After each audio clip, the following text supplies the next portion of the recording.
बोलो जयकारा, बोल मेरे श्री गुरु महाराज की जय। सौभाग्यशाली गुरुमुखो, हे प्रभु, जब मैं अपने कर्मों की ओर देखता हूँ तो जो सुख मुझे आपकी कृपा से प्राप्त हो रहे हैं, मैं स्वयं उनके योग्य नहीं पाता। इसलिए मुझे सुमति दो कि मैं आपकी अपार कृपा का आभारी बना रहूं।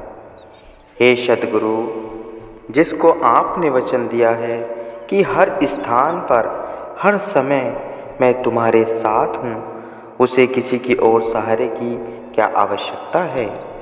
भक्ति रूपी खुले मैदान या उपवन की सुगंधित एवं शीतल पावन लेने की इच्छुक तो हजारों हैं, परंतु उस मैदान तक पहुँचने के लिए तो टेढ़ी लंबी वह सांस्कारी गली है।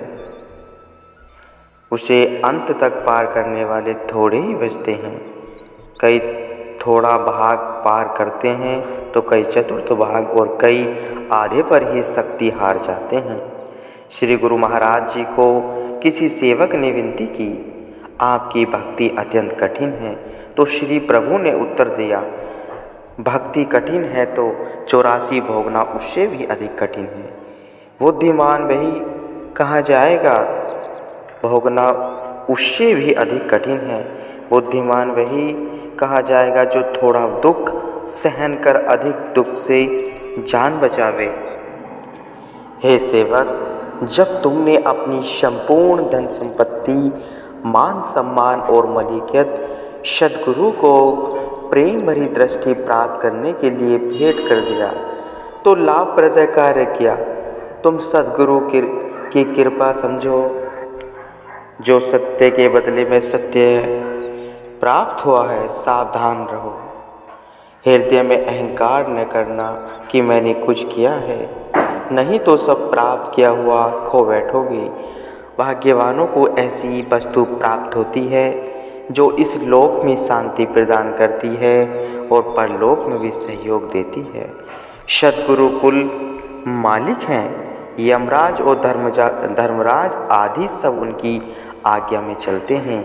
जिन्होंने भी सद्गुरु दरबार की सेवा प्रेम से की है, उन पर कोई भी हाथ नहीं उठा सकता, क्योंकि उन पर सदा मालिक का हाथ होता है। तन धन को तो किसी के साथ नहीं जाता, वह तो सभी करते हैं, परंतु अंतर केवल इतना ही कि एक असत्य पर व्यय करता है और एक सत्य पर। जो सच्चे सद्गुरु के लिए करते हैं वे अमर पद को प्राप्त करते हैं। सद्गुरु हमें सहनशीलता, संतोष और सदा प्रसन्न रहने की शक्ति प्रदान करके सुख व शांति के मार्ग पर चलना सिखाते हैं। संतों, सत्पुरुषों और सद्ग्रंथों से हमें पता चलता है कि जो संत सद्गुरु से सच्चे हृदय से प्रेम करता है, सद्गुरु उनकी हर प्रकार से सहायता वह रक्षा करते हैं, क्योंकि यह उनका नियम है कि जो उनकी आज्ञा में जीवन व्यतीत करते हैं, उनकी जिम्मेदारी वे अपने ऊपर ले लेते हैं। जैसे जैसे संतोष वह प्रसन्नता में वृद्धि होती जाएगी, वैसे वैसे आत्मा बलवान होती जाएगी और अंत समय कोई दुख प्रतीत ही नहीं होगा। प्रभु की भक्ति चाहे कितने कष्ट आएं, कठिनाइयाँ, चिंता आदि हानि सहन करने पर प्राप्त हो तो भी सस्ता सौदा समझो, क्योंकि उसमें जो आनंद निहित है वह अमूल्य है। जरा सोचो तो सही कि वह कौन सी महान शक्ति है जिसके बल पर तुम इतने बड़े बड़े काम कर रहे हो। तुम्हारी इस निर्मल शरीर से तो यह काम होना असंभव है। वह शक्ति सद्गुरु की कृपा से गुप्त रूप से तुम्हारे अंदर काम कर रही है। इसलिए तुम्हें सद्गुरु का आभारी होना चाहिए और हर समय उनकी सेवा पूजा में संलग्न रहना चाहिए। आँखों से प्रतिदिन देखते हो और कानों से सुनते हो कि संसारी लोग क्षण भंगुर सुख के लिए सिर भी देने से नहीं टलते। तुम उनसे शिक्षा ग्रहण करो कि भक्ति जो स्थायी सुख है उस पर अपना सर्वस्व न्यौछावर करना पड़े तो भी कम है। जब तुम्हारे भीतर मन का राज्य था तब तुम में न कुर्बानी थी, न सच्चा प्रेम था, न नर्मता थी, न विश्वास था। एक पाई की हानि भी असहनीय थी। थोड़ी थोड़ी बात के लिए क्रोध आकर अधिकार जमा लेता था और मोह का लोभस तुम सदैव चिंतातुर रहते थे। अब सद्गुरु से आत्मिक धन प्राप्त हुआ हो तो तुम्हारी दशा और की ओर हो गई है। अब संसार को धर्मशाला समझते हो, शारीरिक सुखों को सद्गुरु की कृपा पर न्यौछावर करते हो। कोई कम अधिक बोले तो इधर से सुनो और इधर से निकाल दो। भय के स्थान पर निर्भयता ने वास किया है। इससे यह प्रकट होता है कि तुम्हारे अंदर निर्भीक सद्गुरु का राज्य है, जो तुम में बैठकर आत्मिक शक्ति वह नित्य आनंद से परिपूर्ण कर रहे हैं। वे ही आनंद की खान हैं। सदैव उनकी कृपा के आभारी रहो और उनकी महिमा गान किया करो। बहुत दुख असंतोषी को 1 रुपया कष्ट देता है तो संतोषी को 1 पैसा। असत्य कैसे सत्य की समानता कर सहेगा? क्या करोड़ों आमों के चित्र एक वास्तविक आम जैसा स्वाद दे सकेगा या शक्ति दे सकेंगे? भक्ति एवं सत्य और माया के असत्य है। शारीरिक कई कष्टों के बदले में भक्ति का एक कण भी प्राप्त हो जावे तो सस्ता सौदा समझो। हे प्रभु, जैसे आपके वचन हैं आप वैसे ही बुद्धि प्रदान करें।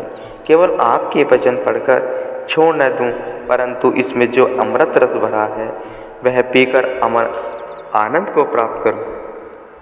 सांसारिक लाभ जो वास्तव में जो तुम्हारा लाभ नहीं है, उसके लिए जितना पुरुषार्थ करते हो, अफसोस है कि आत्मिक उन्नति के लिए उतना ही नहीं करते हो। जितना सांसारिक बातें प्रेम से सुनते हो, उससे अधिक प्रेम पूर्वक भक्ति की बात सुनो। सांसारिक विद्या के लिए जितना परिश्रम करते हो, उतना यदि आत्मिक विद्या के लिए करो तो सब विद्याओं का सर्वनाश हो जाता है और अंतर से ही स्फुटित हो।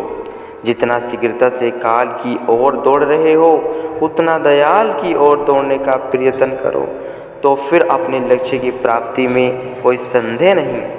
हे दाता, आपने जो अपार कृपा करके मुझे चरण शरण प्रदान की है, उससे मैं स्वयं को संसारी झंझटों से स्वतंत्र अनुभव करता हूँ।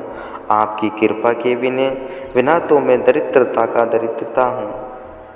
मुझे किसी सांसारिक वस्तु की इच्छा नहीं, मैं तो केवल आपकी कृपा का ही याचक हूँ। जब तुम्हारा ऐसा स्वभाव बन जाए कि भक्ति के मार्ग में चाहे कितने ही कष्ट आवे और तुम्हें प्रतीत न हो, वे सरलता से सहन कर लो, तो कहा जाएगा कि तुम्हारा भक्ति से प्रेम है।